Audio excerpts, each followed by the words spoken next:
Phase 2 of Ashes of Creation has now been going on for over a month, so let's talk about what's new and what's been going on during this last month. The good news is that me and most of my guild is still playing the game. I think most of the game loops that are currently in the game are pretty solid. Yes, these game loops aren't necessarily appealing to everyone right now.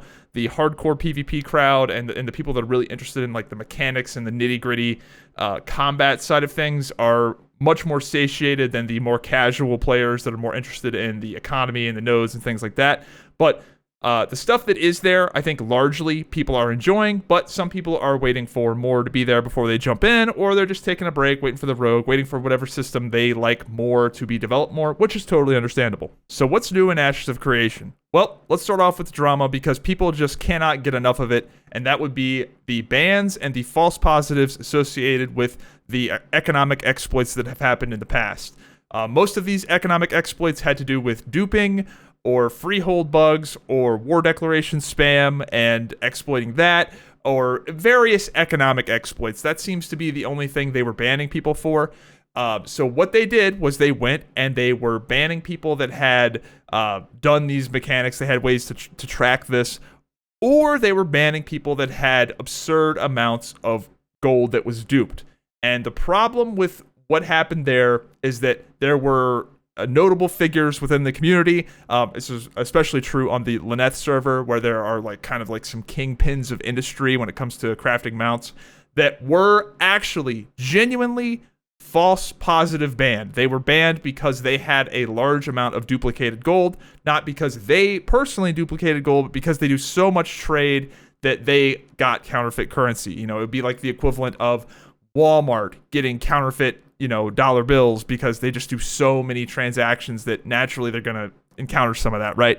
It was a little messy. Yes, Intrepid did ban a lot of people that genuinely were exploiting. Like most of the 99% of the people that got banned actually did the thing, but they did have a pretty decently sized false positive rate, which caused them to, quite frankly, overturn a lot of bans that were actually justified. A lot of people got their bans overturned that absolutely 100% did the thing because Intrepid is erring on the side of caution.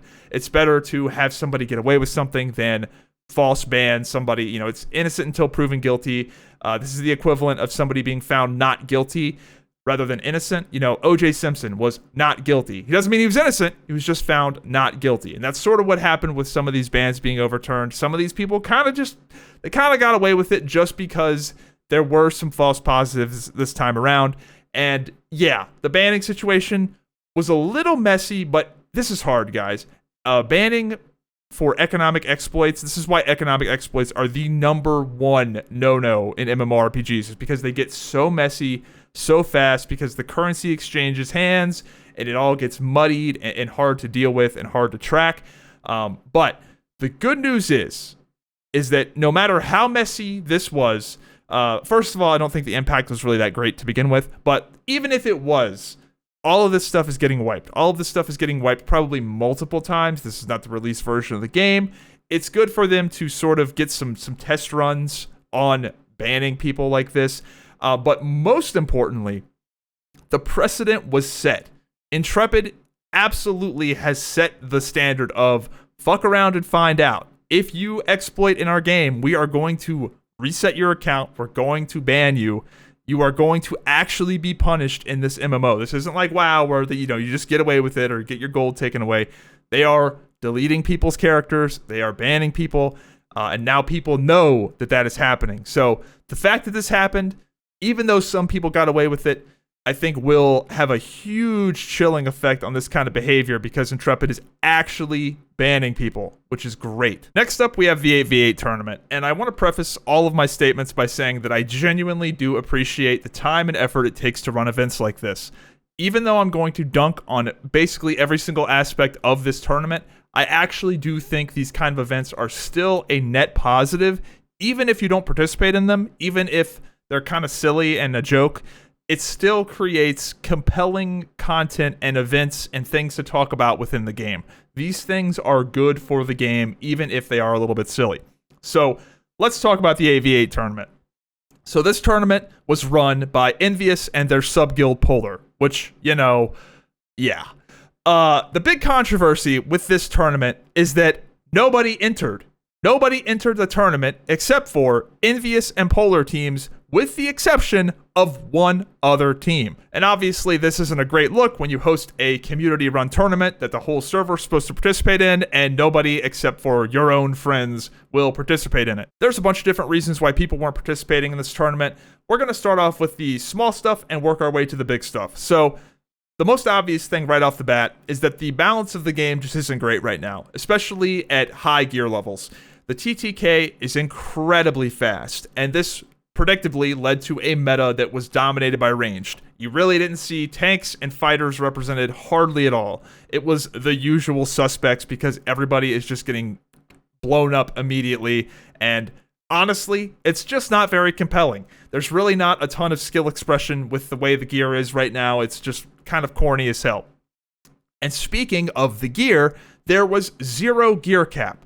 Generally in MMORPG tournaments, like PvP MMORPG tournaments, whether it's World of Warcraft or whatever game you're playing, there is a set of gear that everybody's limited to. WoW did this with like tournament vendors, and they limit your power because if they don't, things get really corny. And in this game in particular, things are very, very corny at high gear levels, and there was no gear cap, meaning that people were entering this tournament with 500 plus magical power.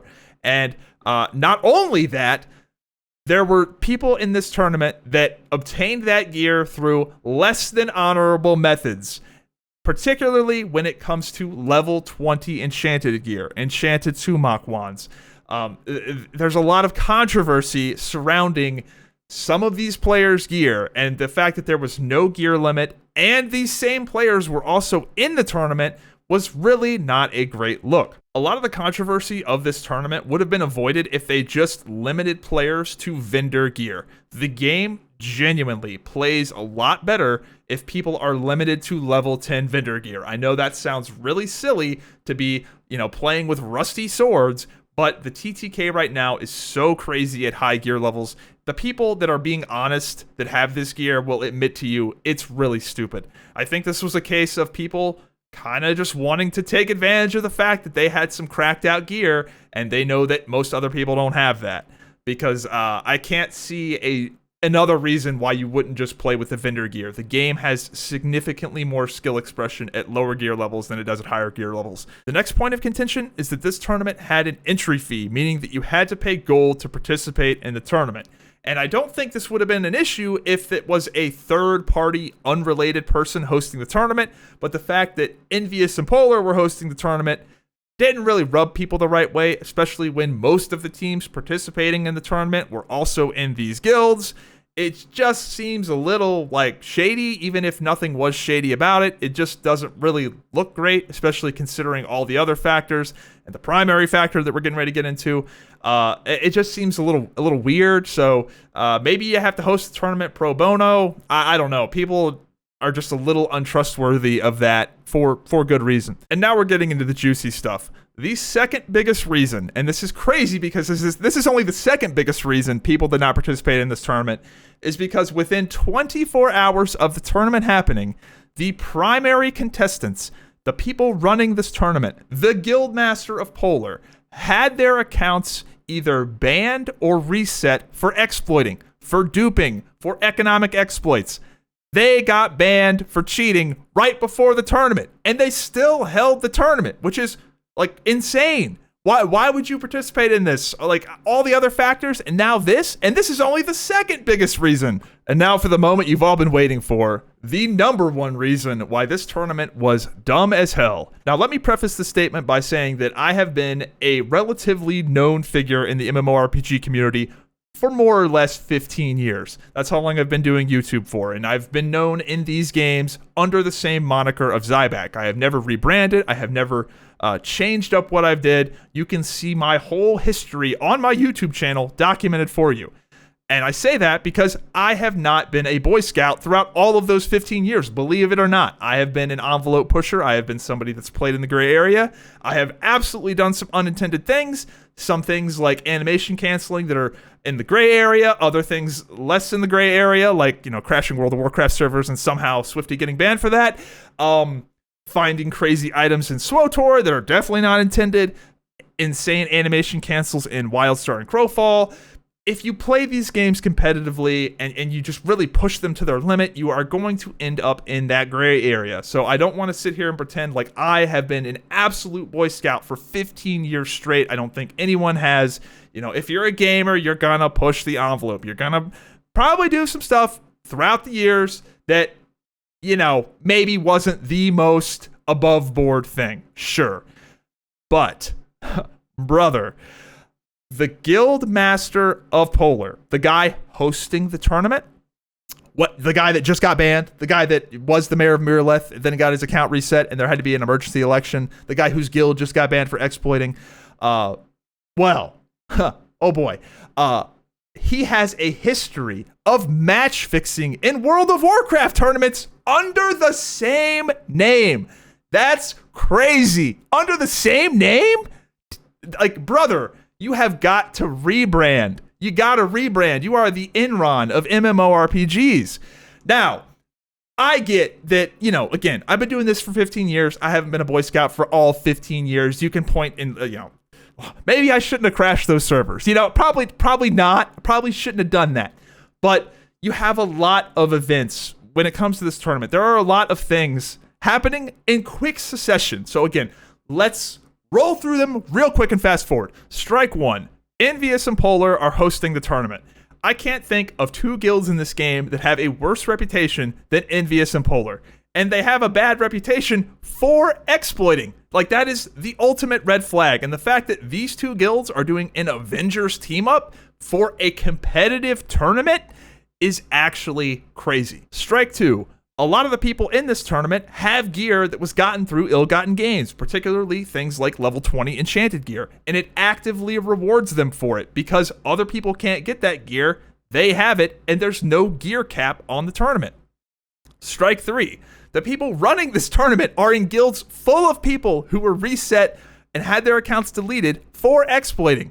Strike four. The guy running the tournament had his account reset and was removed from mayorship. Strike five. The guy running the tournament has a history of match fixing. It's just too much. It's too much, too quick, all at once. Participating in a tournament run by T. Muggsy, Enveus, and Polar is like going to a house party hosted by Bill Cosby and Harvey Weinstein at P. Diddy's house. This is just terrible. Now, I understand that Bill Cosby is a free man now, but I don't trust him to be my bartender. Now, I do have to give a lot of credit to the Vyra server because the Vyra server has always been talked about as like the most toxic place ever.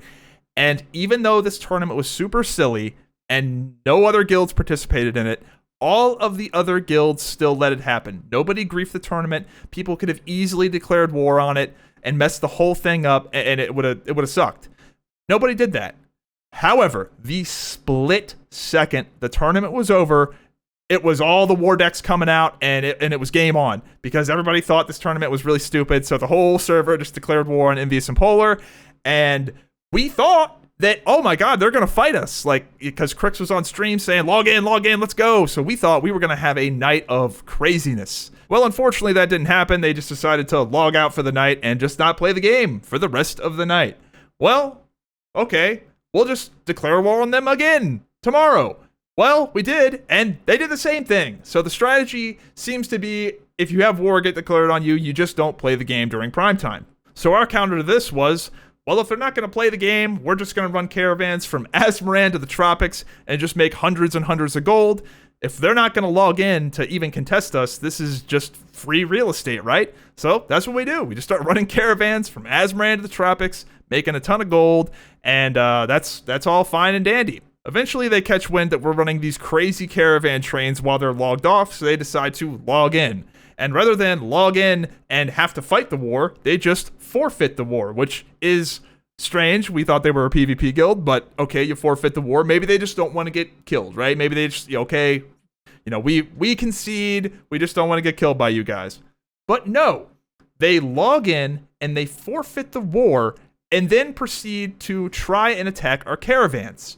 Now, why would they do this? why would they log in and forfeit the war just to come PvP us? Like, that doesn't make any sense. Why would you do that? Why is that even in your interest? Like, why not? We declared war on you. You lose nothing if you lose. You only gain if you win. Like, you got nothing to lose here. Why drop war? Not only that, why would you drop war if you're attacking caravans? In fact, being at war when you're attacking caravans is an advantage because you don't have to go and individually flag on the event for each caravan. You're automatically flagged. You can just roll up and attack, and there's not any sort of like weird UI stuff you have to do with, flagging for the event. You're just automatically flagged. It is in their best interest to be at war attacking caravans. That's just the play.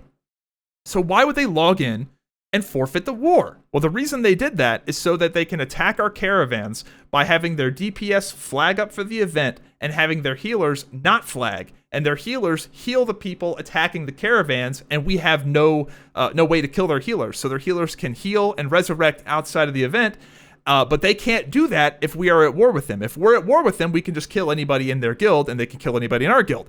But they log in and they forfeit the war so they can cheese this corny strategy, which is obviously an unintended exploit where you have people healing outside of the event so the attackers get free healing without any sort of risk. Like, that's crazy. That's obviously unintended. So it's just a crazy, weak move. Like, it's just so unbelievably cringe. Now, you might be saying, oh, Zybak's just salty because they lost their caravans and they didn't get them to the tropics and they lost, right? No, dude, they didn't kill a single caravan. That's the funniest thing is they didn't win. They didn't get anybody. We all made it. Everybody made it to the tropics, which is the funniest fucking part. The situation with these two guilds is honestly just weird. Normally in these kind of games, it's like a PR war where one side says the other side is bad and they say you're bad. And it's everything's about perspective, and from your point of view, they're bad, and from their point of view, you're the bad guy. But dude, in this situation, I don't think they care anymore. I think they are just totally mask off, fuck it. And I guess that's kind of fun. That's a fun little narrative, but I don't know. The whole thing definitely seems weird. Moving on to other news, the desert on Vyra has really started to pop. My guild owns the node Azmoran, and there's been some really interesting emergent gameplay that's happened here. The desert, for the longest time, has sort of just been like barren, and nobody's really cared. There hasn't really been a lot of like economic prosperity in the desert for most of the time, and I'm not sure what the case is on Lyneth. But the desert on Vyra is like quickly becoming Dubai. It's actually kind of crazy what's happened. And the whole thing really sparked from my guild Dopamine. We own the Azmoran node. We made an agreement with our little alliance of other guilds that we are not going to attack any caravans leaving Azmoran. Like, we just won't kill you. And we are one of the more prominent PvP guilds on the server who are sort of known for attacking and killing caravans. That used to be my primary source of income in this game, so I'm not a huge fan of this personally, but the plan is working in that we are personally not attacking any caravans, and we're also attempting to ensure the safety of caravans leaving Azmoran. So there's a lot of economic incentive for people to operate in and around our node. And what that means is that the desert in Azmoran is really starting to get developed, and there's a whole lot of economic buzz, and there's just a whole lot of people coming in and out of Azmoran, which is kind of just so atypical of what it used to be. So I'm really liking the emergent gameplay and how this element of Ashes of Creation is kind of working. Like this, all of this is because of player choices. Like the people would not be running out of Azmoran if this agreement wasn't in place. So this just kind of makes me really optimistic for the future, because I'm sure the Lyneth server is totally different. I'm sure the EU servers are totally different than what's happening on Vyra, strictly because the players on Vyra are playing different. And I think that's super cool. There's also been a pretty significant update to the desert. They have added in new POIs, new mini dungeons, some mirage effects. The desert looks so much better than it used to. I'm really happy to see them expand, and I'm kind of excited to see how it develops further. I spend a lot of my time in the desert, and they're doing a pretty great job with it. The desert is, in fact, real. There are some things I don't like about what they've done to the desert. I don't even know if they're completely intended, but a lot of you guys know that I used to spend a ton of time at the level 30 shardlings in the open PvP area towards the north part of the desert. These shardlings have had their level nerfed to, I believe, level 14. I think that the shardlings in the open PvP area should be level 30. You need to incentivize players to spend time in the PvP areas of the game. And a lot of you guys know in the previous patch, the level 30 shardlings in the open PvP area of the map were a hot spot for PvP. It was super fun, and now nobody goes there because they're level 14. So I think that might be an oversight. If that was an intentional nerf, that's crazy. They need to revert that and bring those shardlings back up to level 30. Give people a reason to exist in that open PvP area because it was so much fun. There is still some open PvP that you get in the new desert. It's not quite as concentrated as the old shardlings were, but there's absolutely some PvP happening, as you've seen in this video. A lot of B-roll footage of me killing people. But I would just like to see more incentive.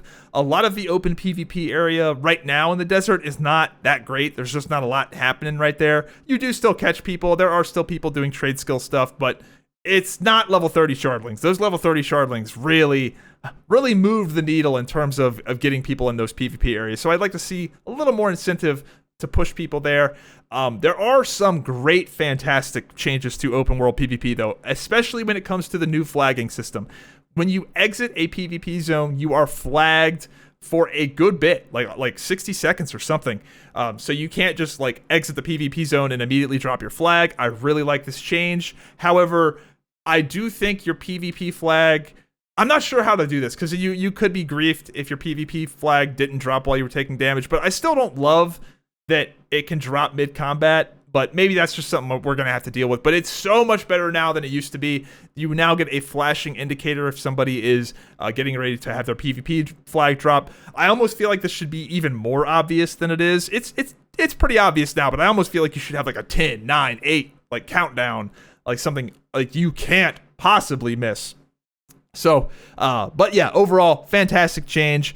Next up, we have the Crocodile nerf, which in my opinion was not nerfed. The Phoenix Initiative Croc is still getting away with it. It is crazy good. Yes, the land speed is worse, but it got an HP buff and it swims crazy fast. If you have not seen how fast the Crocodile can swim, you are going to be blown away. In my opinion, the Croc is better now, this patch, than it was last patch. Especially for PvP implications, being able to swim up on somebody super fast and not having it instantly die is a big buff. So if you have a Croc, don't worry, your Croc is, in my opinion, better than ever. And finally, let's talk about PvP in general. As a lot of you guys know, I am a big PvPer, and the situation involving the time to kill in PvP is going to get worse before it gets better. This is something they're working on. I've heard from multiple devs that the TTK in PvP is something they are not happy with for obvious reasons. People are getting 3-shot, 4-shot, and it's only getting more and more common as people creep up to 400 plus, 500 plus physical and magic power. It's getting really, really silly, and it's led to some interesting implications. I am of the belief that the classes are actually relatively balanced in isolation. I don't think that mechanically the classes are that different from each other, but right now we are in this really fast TTK environment to where certain classes have more consistent and safer toolkits than other classes. The inherent advantage of ranged right now is very powerful with the TTK being the way it is. If the game slows down, you're going to see things like fighters and tanks get more value. But right now, with the way things are, the toolkit of the mage is incredibly powerful. The instantaneous nature of their damage compared to, say, a ranger. Ranger's also good, but it's not as good as mage just because they deal their damage in a much more telegraphed and projected way that's more able to be dodged, and they have to stand still with snipe. They have more setup than mage, and they don't have like blink in the safety tools in the same way. So, in my opinion, though, the class is pretty well balanced. It's just that we're in kind of a Looney Tunes game right now, and it's super interesting to say that my class got buffed pretty substantially, but it's worse because people have just gotten more and more gear. So yeah, the game's a little silly right now, but on the bright side, the developers are aware of the issue. They agree that it's an issue. The time to kill is actively being worked on, but in the immediate future, this is going to be something that we're going to have to deal with, and the game's just going to be a little silly. But I'm still having fun with the game. I still plan on playing, and I can't wait for the servers to come back up. I'll see you there.